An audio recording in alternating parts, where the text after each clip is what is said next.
sa atin, di ba? Sir, supportahan nyo si Idol, sir, ha? Oo ba? Yan, solid yan dito sa Bataan. Lalo nung panahon ng pandemic na yan. Oo. Siya yung tumulong sa atin, di ba? Maraming kinulungan. Nakulong sa pagtulong. Ay, paano mga naiinggit? Naiinggit sila. Nahingit, hindi mo nabibigay. Mayaman lang. Yun nga, yung problema nga sa kanila, kapwa rin nila Pilipino, ilalaglag nila. Porket alam nilang naiinggit, hindi na lang sila tumulong, no? Wala, naiinggit yan. Wala naman silang maitulong. Wala sila. Kaya nga. Tutulak.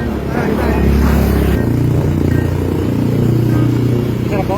Oo, kay Tito Cal, pa-t-shirt nga. Sir, supporta natin sa Idol.